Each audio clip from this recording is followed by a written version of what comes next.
ታሪካችን የሚጀምረው ጁኪዮንግ የምትባል ምስኪን ልጅን እያሳየን ነው። ይህች ልጅ ገና ከልጅነቷ ጀምሮ የፊቷ መልክ መጥፎ ከመሆኑ የተነሳ በሰፈር ውስጥ ያሉ ሰዎች ሁሉ ይህች እኮ የሙት መንፈስ ነው የምትመስለው እያሉ ሁሌም መሳቂያና መጫወቻ ያደርጓት ነበር። ምንድነው ግን በእግዚአብሔር ፍጥረት እንዲመቀለድ? በዚህ መልኩ ሞራላ ላይ እየተረማመዱ ጁኪዮንግ አድጋ 7 ዓመት ሞላት። በአንድ ቤተሰብ ግብዣ ላይም የገዛ ዘመዶቿ ፊቷን እያዩ የስድብ ቃላት ይሰነዝሩባት ጀመር። ጭራሽ የባሰባት አያቷ ይህች ልጅ እኮ ዲቃላ ናት፣ የእኛ ዘር አይደለችም ብላ የተናገረችው ነገር በምስኪኗ ሕፃን ልጅ ላይ ትልቅ ጠባሳ ጥሎ ያልፋል። ነገር ግን እናቷ ሁኔታውን አይታ ልጇን ለማጽናናት ልጄ ውበት ግዴታ አይደለም፣ ከፊት ውበት ይልቅ የጭንቅላት ውበትና በትምህርት መጎበዝ ነው የሚበልጠው፣ ስለዚህ በጥናትሽ ላይ ብቻ ትኩረት አድርጊ እያለች ታጽናናታለች። አያትየው ግን ራሳቸው ዞን መስለው ሰው ላይ ሙድ ይዛሉ እንዴ? በዛኑ ቀን ጁኪዮንግ በቴሌቪዥን ላይ ባላላ የምትባለውን ቆንጆ የተረከዝ ጸባሪ ታይና እኔም እንደሷ ቆንጆ በሆንኩ ብላ በልጅነት አይምሯ ትመኛለች። ወዲያውኑም ራሷን እንደዛች ተረት ውስጥ እንዳለች ልጅ አሳምራ ወደ ክፍሏ ስትሄድ በትምህርት ቤቱ ያሉ ልጆች በሙሉ አንቺ አስቀያሚ ልጅ እያሉ መሳለቂያ ያደርጓታል። ይህ ክስተት በልጅቷ ልብ ላይ የማይሽር ስብራት ጥሎባት ያልፋል።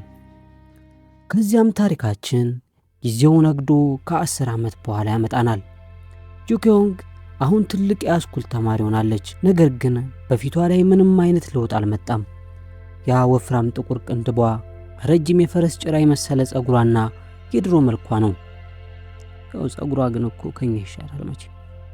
ጁኪዮንግ ከክፍሏ ጓደኞች ጋር ለመቀላቀልና ለመጫወት ብትሞክርም የክፍሏ ልጆች ግን ጭራሽ ስሟን ቀይረው ዱባ ፊት እያሉ ይጠሯት ጀመር። አንድ ቀን ክፍል ውስጥ ገብታ ተቀምጣ ሳለ አንድ ተማሪ በቅጽል ስሟ ሲጠራት አልሰማችውም ነበር። በዚህ ጊዜ ተናዶ የተጠቀለለ ወረቀት ላይ ይወረውርባታል። ጁኪዮንግም በድንጋጤ ስትቆም በክፍሉ ውስጥ ቆንጆ የምትባለው ልጅ ትመጣና ሂጂና ምግብ አምጪልኝ ብላ እንደ አገልጋይ ትልካታለች። ድሮም ዳህን እንዳህያ ለጉልበት ሥራ ነው የሚፈልጉት መቼ። ጁኪዮንግም አንገቷን ደፍታ ከክፍል ስትወጣ ከጀርባዋ አንድ ሰው አንቺ አስቀያሚ ብሎ ይጮሃል። እሷም በንዴት ጦፋ ዞር ትላለች። ነገር ግን ልትጣላቸው ሳይሆን ሌላ የማመጣላችሁ ነገር አለ ብላ ለመጠየቅ ነበር። ከዚያም ቁርሱን ይዛ ወደ ካፌው ስታመራ ምናልባት አንድ ተግባቢ ልጅ እንኳን አገኝ ይሆን እያለች አይኗን ስታማትር በድንገት አንድ በጣም ስማርትና ማራኪ የሆነ ጎረምሳ ወደ እሷ መጥቶ የጆሮ ማዳመጫዋን ያወልቅላታል። ይህ ልጅ ሶ የሚባል ሲሆን ጁኪዮንግ በልቧ ውስጥ ለረጅም ጊዜ ስትወደው የነበረው የልቧ ንጉሥ ነው። ይህንን ቆንጆ ልጅ ፊት ለፊቷ ስታየው መፍዘዝ ብቻ ሳይሆን አፏን ከፍታ በስማም እንዴት ያምራል ብላ ሳታስበው ድምጿን አውጥታ ትናገራለች። ይህንን ሁኔታ የክፍሏ ቆንጆ የተባለችው ልጅ ተመልክታ ኖሮ ክፉኛ ትናደዳለች። ግን እኮ እነሱ እንደሚያካብዱት አስጠሊታ አይደለች። በምሳ ሰዓት ላይ የጁኪዮንግ አይን አሁንም ሶ ላይ ያርፋል። ፍቅሯ ከቀን ወደ ቀን እየጨመረ መጥቷል። በዚህ መሃል አንዱ ተማሪ ለጓደኛው እስኪ ይህችን ጁኪዮንግ የምትባል ልጅ ዴት አርጋትና 100,000 ብር እሰጥሃለሁ ይለዋል። ጓደኛው ግን በጭራሽ አላደርገውም፣ አይደለም 100,000 1 ሚሊዮን እንኳን ብትሰጠኝ አልፈልግም ብሎ ይከራከራል። ይህን ያልታስጠላለች ማለት። ነገር ግን ጁኪዮንግ ዛሬ ልቧን ሚስጥር ለሶ ለመንገር ትወስናለች። ሙሉ አቅሟንና ድፍረቷን ሰብስባ ወደ እነርሱ ትቀርብና ነገ ከሰዓት በኋላ እንገናኝ ስትለው በሚገርም ሁኔታ በደስታ ይቀበላታል። ይህንን ሁሉ ትዕይንት ግን የክፍሏ ምቀኛና ቆንጆ ልጅ ስትከታተል ነበር። ወዲያውኑም ጁኪዮንግን ለማሰናከል እቅድ ታወጣለች።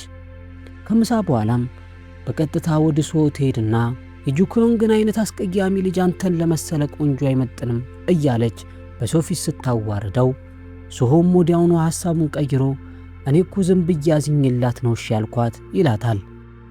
ይቺ መሰሪ ልጅም አጋጣሚውን ተጠቅማ እንግዲያውስ ታዲያ ነገ ከኔ ጋር ለዴት ቀጠሮ እንውጣ ስትለው ሶ በደስታ ፊቱ ይበራና እሺ ይላታል። ይቺ ምቀኛ ልጅ በተንኮል ፈገግ እያለች ጥላው ትሄዳለች።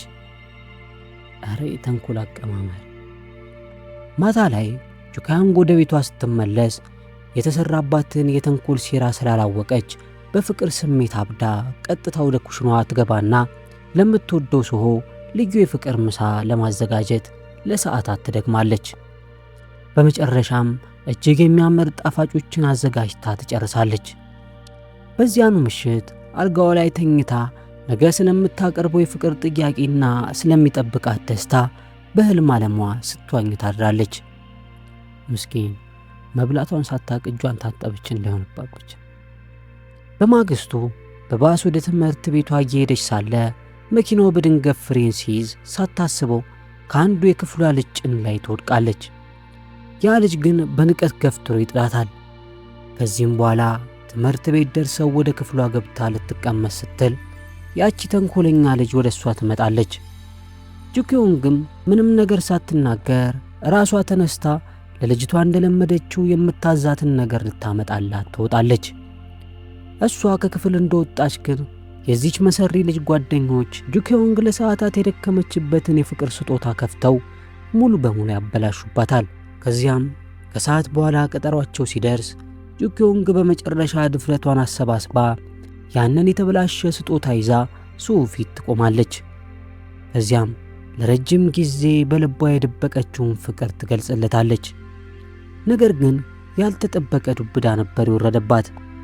ሱሁ ይህንን የፍቅር ጥያቄ እንደ ስድብና እንደ ውርደት ነበር የቆጠረው።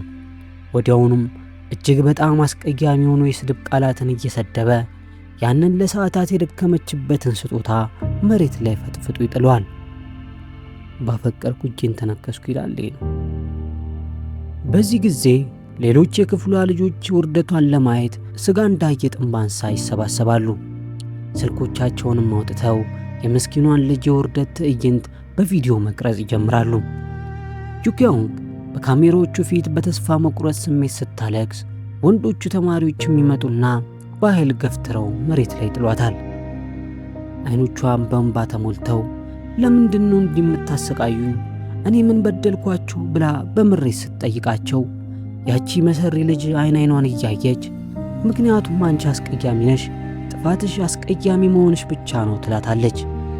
ጁኪዮንግም ይህንን የመከራ ቀን አሳልፋ ከትምህርት ቤቷ ወደ ቤቷ ስትመለስ ለሱሆ ያደረገችው የፍቅር ጥያቄና የውርደት ቪዲዮ በኢንተርኔት ላይ በሰፊው ተሰራጭቶ ታገኘዋለች።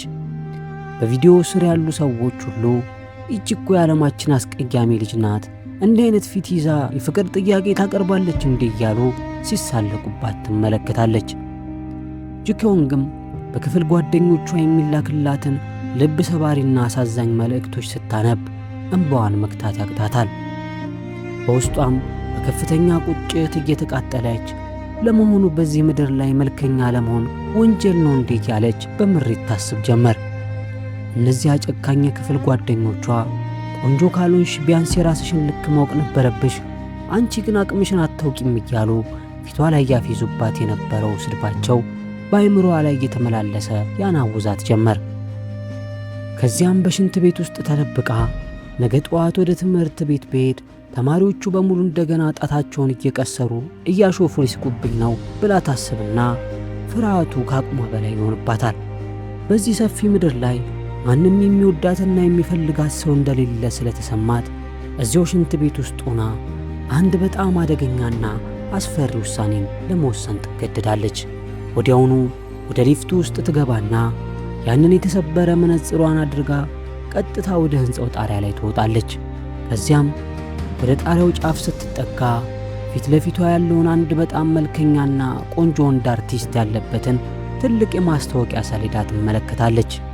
በዚያ ሰዓት ግን በውስጡ የነበረው የሞት ፍርሃት ወጥቶ ሳታስበው ጥቂት እርምጃዎችን ወደ ኋላ እየተመለሰች አይ እኔ ገና ነኝ፣ አሁን መሞት የለብኝም ስትል ቀዝቃዛው ንፋስ መጥቶ እንደ ጓደኛ ፊቷን ያብሰዋል። ልክ በዚህ ቅጽበት አንድ ያልተጠበቀ ልጅ በከፍተኛ ፍጥነት እየሮጠ መጥቶ እጇን ጠምዝዞ ወደ ኋላ በመጎተት ከሞት አፋፍ ያተርፋታል። ነገር ግን በዚህ ግርግር መሃል የአይን መነጽሯ ወልቆ መሬት ላይ ይወድቃል። እሷም ሳታስበው ቀጥታ በልጁ ላይ ትወድቃለች። ያለ መነጽር ደግሞ ምንም ነገር በግልጽ ማየት ስለማትችል የዚህን ያተረፋትን ልጅ ፊት ጨርሶ ማየት ሳትችል ትቀራለች። ከዚያም በፍጥነት ተነስታ መነጽሯን መሬት ለመሬት መፈለግ ስትጀምር ልጁም በከፍተኛ ንዴት ቱግ ብሎ ይነሳና ጁኪዮንግ ራሷን ልታጠፋ በመሆኑ ሊገስጻትና ሊጮህባት ይሞክራል። ጁኪዮንግ ነገሩንና እውነታውን ለማስረዳት ብትሞክርም እሱ ግን አንድም ቃል እንድትናገር እድል ሳይሰጣት እያመናጨቀ ይወቅሳታል። አረ ጀለስ አረጋገው፣ ምንም ሳታጣራ ልጅቷ አላችሁበት። ከዚያም ሁለቱም ወደ ታች ለመውረድ ሲነሱ መነጽር የሌላት ጁኪዮንግ ምንም ነገር በግልጽ ማየት ስለተሳናት ደረጃዎቹን እየዳበሰች ቀስ እያለች መጓዝ ትጀምራለች። በዚህ መሃል ግን ሊፍቱ ለተወሰነ ጊዜ ተዘግቶ ስለነበር ሁለቱም ሙሉ 30 ፎቅ በደረጃ ለመውረድ ይገደዳሉ። በመውረድ ላይም እያሉ ጁኪዮንግ በጨለማው ደረጃ ላይ እግሯን አዳልጧት መሬት ላይ ትፈጠፈጣለች። በዚህም ተስፋ ቆርጣ ሳለ ያ ልጅ አዝኖላት ይመለስና እጇን ይዞ ሊያነሳት ሲሞክር ጁኪዮንግ መነጽሯ ባለመኖሩ ምክንያት ሳታስበው እጇን በልጁ ቻፓ ዳሌ ላይ ታሳርፈዋለች። አይ ኖርማል ነው እንኳንም ምናምኑ ላይ ያልሆነ። እሷም በአፍረት ተውጣ ሆን ብዬ አይደለም ጨለማ ስለሆነ ነው ይቅርታ ስትለው ልጁ ምንም ሳይናገር ቀለል አድርጎ ፈገግ ይልና ጁኪዮንግም በጀርባው አዝሎ ያንን ሙሉ 30 ፎቅ አንድ በአንድ እየወረደ ይወስዳታል። ጁኪዮንግ በበኩሏ ምንም ማየት ስላልቻለች ይሄ እኔን ያዘለኝ ሰው ምናልባት አንድ አረጋዊ ወይም ደግ ሽማግሌ ሊሆን ይችላል እያለች ነበር ስታስብ የቆየችው። ከዚያም ከደቂቃዎች ልፋት በኋላ መሬት ላይ ሲደርሱ ልጁ ዘበኛውን ለመሆኑ ሊፍቱ ተበላሽቶ ነው ወይ ብሎ ይጠይቀዋል። ዘበኛውም እረ አልተበላሸም፣ ዝም ብሎ ለጥቂት መደበኛ ጥገና እየተደረገለት ስለነበር ነው የተዘጋው ይሏል። በዚህ ጊዜ ልጁ በድንጋጤ ይፈዛል። ያው ዝም ብለው ጥቂት ደቂቃ ቢጠብቁ ኖሮ ይህን ሁሉ ፎቅ በጀርባ ይሸከማት ነበር። ከዚያም ጁኪዮንግን ታክሲ አስይዞ ወደ ቤቷ ይሸኛታል። ለካ ይህ ጁኪዮንግን ሕይወት ያተረፈው ልጅ ያ የፍቅር ጥያቄ ያቀረበችለት ሶሆ ነበር። እሱ ይህችን ልጅ በጣሪያው ላይ ሲያያት ይህ ትዕይንት ድሮ በዚህ ምድር ላይ በሞት የተለየውን የኮሌጅ ጓደኛውን ትዝታ ስለቀሰቀሰበት ነበር ምንም ሳይቅማማ ዘሎ ሕይወቷን ያተረፈው። ጁኪዮንግ በታክሲ ውስጥ ሆና በጣሪያው ላይ ያለች ለእናቷ በስልክ የተወችላትን የመጨረሻ የስንብት መልእክት ትዝ ይላታል። ከዚያም እናቴ ይህንን ከሰማች በጣም ትጨነቃለች ብላ በፍጥነት ወደ እናቷ ስልክ ብትደውልም እናቷ ግን አላነሳችላትም። ቤቷ ስትደርስ ግን በቤቱ ውስጥ ያለው ድባብ በጣም ውጥረት የነገሰበትና አስፈሪ ነበር። ምክንያቱም አባታቸው ላይ እጅግ በጣም ከፍተኛ የሆነ የገንዘብ ዕዳ ተከምሮበት ስለነበር ነው። ጁኪዮንግ ቤቷ ስትገባ እናቷ ስቅስቅ ብላ ስታለቅስ ነበር የደረሰችው። እሷ ግን እናቷ ያንን የጣራ ላይ ስንብት ድምፅ ሰምታ ያዘነች መስሏት በፍጥነት ሮጣ ታቅፋታለች። እናቷም ልጆቿን በሙሉ ቅፍ አድርጋ ኑ በቃ ከዚህ በኋላ መኖር አንችልም፣ ሁላችንም አብረን እንሙት ስትል ጁኪዮንግ በድንጋጤ ከውትላለች። አብራት እያለቀሰችም እናቴ ያንን ወሬ መናገር አልነበረብኝም ይቅርታ ትላታለች። ለካ እናቷ የምታለቅሰው ቤተሰቡ ሙሉ በሙሉ በዕዳ ስለተዘፈቀ መሆኑን ጨርሶ አላወቀችም ነበር። ግን ጁኪዮንግ በመሃል በንዴት ገንፍላ ይህ ሁሉ መከራ የተፈጠረው አንቺ እኔን እንደዚህ አስቀያሚ አድርገሽ ስለወለድሽኝ ነው ብላ እናቷ ላይ ትጮህባታለች። ለካ ታላቅ እህቷና ታናሽ ወንድሟ መልካቸው የወጣው በመልከኛው አባታቸው ስለሆነ ያምሩ ነበር። እሷ ግን የሄደችው ወደ እናቷ በመሆኑ ራሷን በጣም አስቀያሚ አድርጋ ነበር የምትቆጥረው። በእሷ ንግግርም የቤቱ ሰው በሙሉ በአንድ ጊዜ ሲደነግጥ ጁኪዮንግም አስከትላ እኔ አሁን መሞት አልፈልግም፣ እኔ የምፈልገው የፕላስቲክ ሰርጀሪ ወይም ቀዶ ጥገና ተደርጎልኝ መልኬ እንዲስተካከል ብቻ ነው ስትል እናቷ በንዴት እሳት ለብሳ እሳት ጎርሳ ጭንቅላቷን እያላካቻት ሂጅ ጥፊ ከዚህ ብላ ታባርራታለች። ለራሱ የሚላስ የሚቀመስ የሌለው ቤተሰብ የፕላስቲክ ሰርጀሪ ምናምን ትላለች።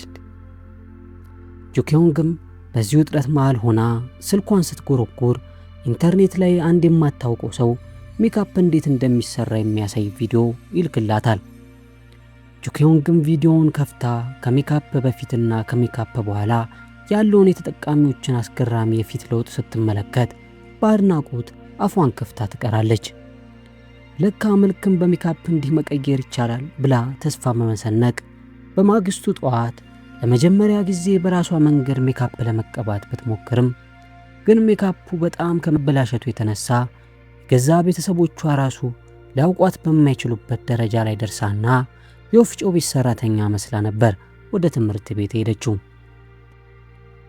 ተማሪዎቹም በሙሉ ባዩት ነገር ደንግጠው ፈዙ ይመለከቷታል።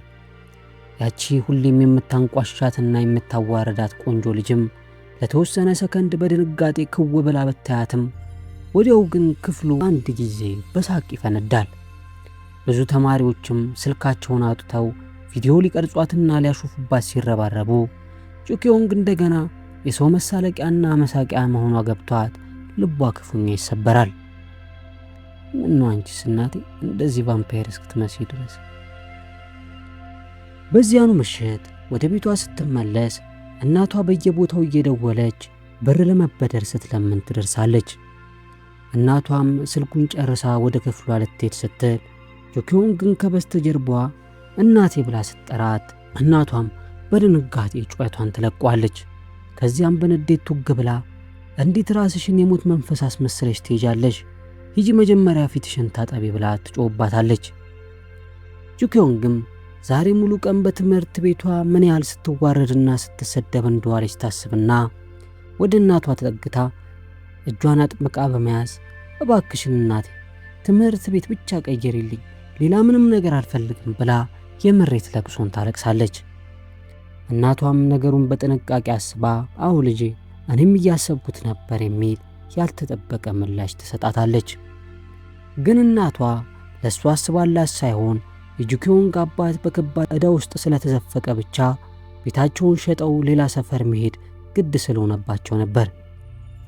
ጁኪዮንግም ትምህርት ቤት እንደምትቀይር ስትሰማ ህልሟ የሰመረላት ያህል በደስታ እንድትዘል ያረጋታል። እናቷ ግን ቤቱ ስለተሸጠ የተደሰተች ነበር የመሰላት። በዚህ መሃል ታናሽ ወንድሟ ከትምህርት ቤት ተመልሶ የጁኪዮንግን ፊት ሲያይ በፍርሃት ክው ብሎ ወደ ኋላ ይሸሻል። ከዚህ በኋላ ጁኪዮንግ ወደ ክፍሏ ገብታ መስታወት ፊት ትቆምና በኢንተርኔት ላይ ያሉ ቆንጆ ሴቶች እንዴት ፍጹም የሆነ ሜካፕ እንደሚሰሩ በጥልቀት መመልከት ትጀምራለች። ለመሆኑ እኔ ጋር ያለው ስህተት የቱ ጋር ነው ብላ ካሰበች በኋላ ሳንቲም የምታስቀምጥበትን ካዝኗን አውጥታ ያጠራቀመቻትን ገንዘብ በሙሉ ትሰበስባለች። በማግስቱም ያንን የቆጠበችውን ብር በሙሉ ይዛ ወደ ትልቅ ሞል በመሄድ ብዙ አይነት የውበት ዕቃዎችንና ኮስሞቲክሶችን ሸምታ ትመለሳለች። ቤት እንደገባችም መጀመሪያ ስራዬ ብላ ቅንድቧን ለማስተካከል ብትሞክርም ሳታስበው ግን ቅንድቧን ሙሉ በሙሉ ላጭታው ቁጭ ትላለች። ምስኪን ሲያጌጡ ይመላለጡ የሚለውን በአካል ሰራችሁ ማለት።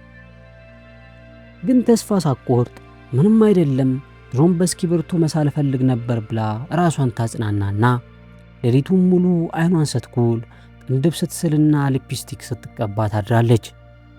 በነጋታውም ቤታቸውን ለቀው ወደ አዲሱ ሰፈር ዕቃዎቻቸውን ጭነው ሊሄዱ ሲሉ ሜካፑ ገና ስላላለቀ መኪናው ውስጥ ሆና የፊት ማስክ አድርጋ ትቀመጣለች። በዚህ ጊዜ ግን ባለፈው ሕይወቷን ያተረፈላት ሱሆ የሚባለው ልጅ በዚህ አካባቢ ሲያልፍ ነበርና ሳይታሰብ የጁኪዮንግ አባት የመኪናውን መስኮት ሲከፍቱት ያ ያደረገችው ማስክ በአየር ላይ ተንሳፎ ሄዶ በሱሆ ፊት ላይ ተለጥፎ ቁጭ ይላል። ጁኪዮንግም በድንጋጤ መኪናው ውስጥ ስትደበቅ ሱሆ ግን ማስኩን ከፊቱ ላይ አንስቶ በንዴት ያብዳል። ከዚያም አዲሱ ቤት ከገቡ በኋላ የጁኪዮንግ የሜካፕ ልምምድ ያለ እረፍት ይቀጥላል። በነጋታውም ወደ አዲሱ ትምህርት ቤቷ የምትሄድበት መጀመሪያ ቀን ስለሆነ መጀመሪያ የምታሳየው ገጽታ በጣም ወሳኝ ነው። ሁሉም ሰው እሷን ቆንጆ አድርጎ እንዲያስባት በብርቱ ትፈልጋለች። ሙሉ በሙሉ ተዘጋጅታ ከክፍሏ ስትወጣ ግን ወላጆቿና ሁሌም የምትሰድባት ታላቅ እህቷ ባዩት ነገር ደንግጠው አፋቸውን ይዛሉ። እውነትም ተአምር ተፈጥሯል። ትምህርት ቤቷ ስትደርስም አንድ እጅግ በጣም ቆንጆ ሴት ወደ ግቢው ስትገባ ተማሪዎቹ በሙሉ ደንግጠው ማናት ይቺ የምድር ንግሥት እያሉ መውራት ይጀምራሉ። ይቺ ተማሪ ልጆችን ያስደነገጠችው ሌላ ማንም ሳትሆን ራሷ ጁኪዮንግ ናት። በሜካፕ አማካኝነት ሙሉ ማንነቷና መልኳን ቀይሯለች። በትምህርት ቤቱ ኮሪደር ላይ ስትራመድ አዳዲሶች የክፍሎቿ ልጆች በራሳቸው ጊዜ መንገድ ለቀቁላት። ሁሉም ሰው እሷን በአድናቆት ሲመለከት ጁኪዮንግ በአፍረት ፈገግ ትል ነበር።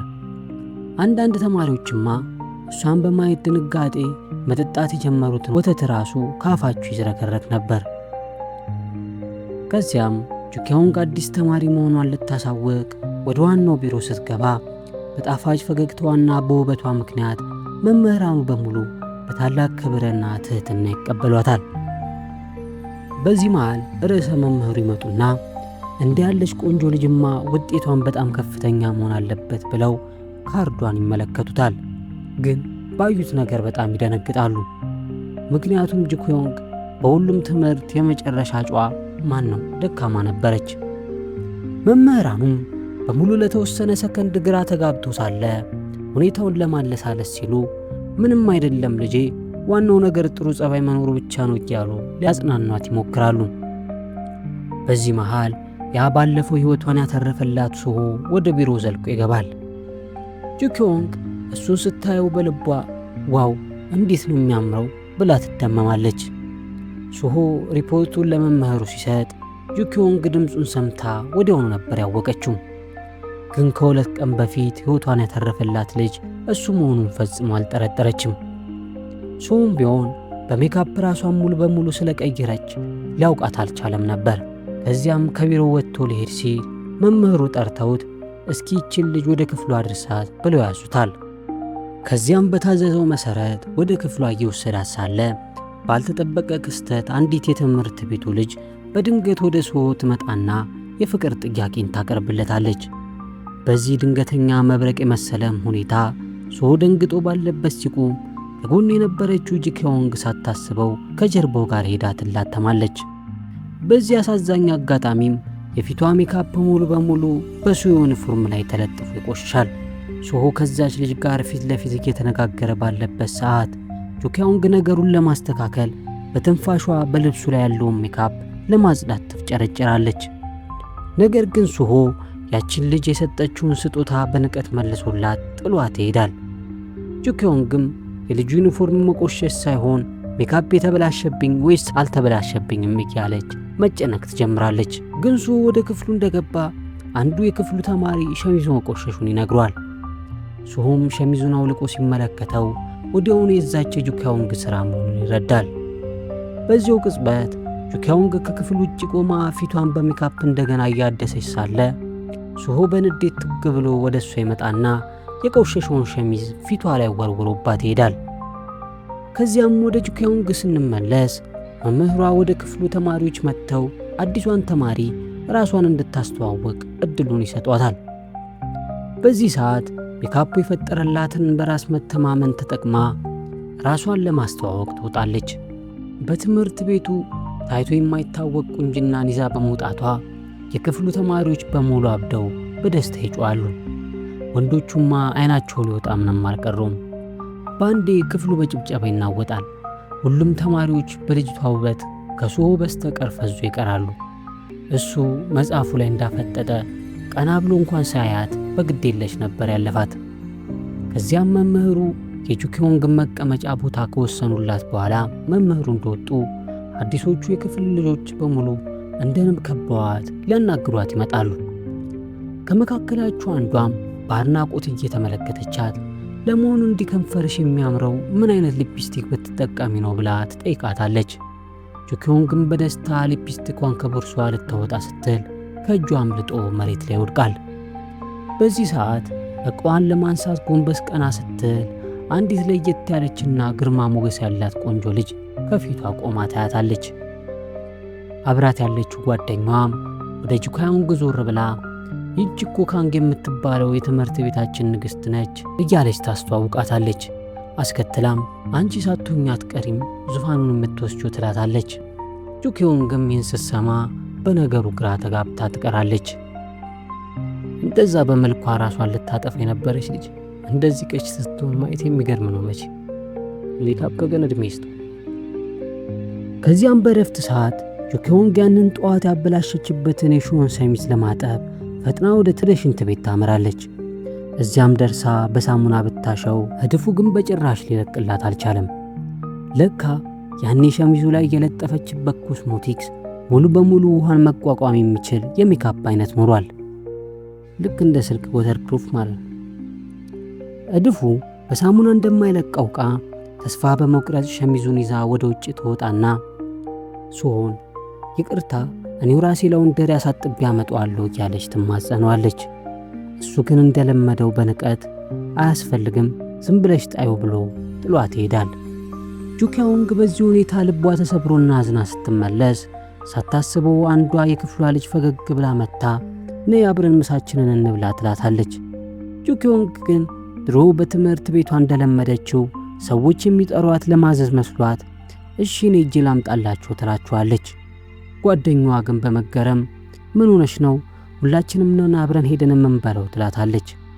እዚህ ጋር ነበር ጁኪያንግ አንድ እውነት የተረዳችው። አሁን እሷ እንደ ድሯ ተማሪዎች የሚያገሏት የሚሳለቁባትና ለጉልበት ሥራ የሚልኳት ያቺ ምስኪን ልጅ አልነበረችም። ከዚያም ሦስቱም አብረው ወደ ካንቲን ሄደው እየተጫወቱና እየተሳሳቁ በደስታ መመገብ ይጀምራሉ። ቀስ በቀስም በመካከላቸው እውነተኛ ጓደኝነት ይፈጠራል። ጁኪያንግ በሕይወቷ እንደዚህ አይነት ንጹሕና እውነተኛ ደስታ ተሰምቷት አያውቅም ነበር። ምክንያቱም ድሮ በነበራት የፊት ገጽታ ምክንያት ማንም ሰው ሊቀርባትና ሊያናግራት ራሱ አይፈልግም ነበር። አሁን ግን የሜካፕ ውበቷ የሰጣትን ዕድል ተጠቅማ ሁለት ምርጥ ጓደኞችን ማፍራት ችላለች። በዚህም ሕይወቷ የተስተካከለ ያህል ይሰማታል። ይህ ሜካፕ ያለቀለት ነው ግን ጉድ የሚፈለው። የዩጌኒን ቤተሰቦች ቪዲዮውን ከወደዳችሁት ላይክ፣ ሐሳብ አስተያየቶቻችሁን ደግሞ ኮሜንት ላይ፣ ሁሌም አብረን እንድንሆን ደግሞ ሰብስክራይብ በማድረግ ቤተሰብ እንሆን። ይህ ኢትዮ ፊልምስ ከዩጌ ጋር ነው። እነዚህን የመሳሰሉ ምርጥ ፊልሞችን ወደ እናንተ ለማቅረብ ፊልሙን ከማየት ጀምሮ የትረካ ጽሑፍ ጽፎ ኤዲት አድርጎ ወደ እናንተ ለማድረስ የቀናት ጊዜያትን ይፈጅብናል። እናንተ ግን ላይክ እና ሰብስክራይብ ለማድረግ ሐሳባችሁንም ኮሜንት ላይ ለመጻፍ ሰከንዶች ብቻ ነው የሚፈጅባችሁ። የምንሰራቸው ስራዎች ከተመቿችሁ ላይክ፣ ሼር፣ ሰብስክራይብ በማድረግ ሁሌም አብረን እንሆን።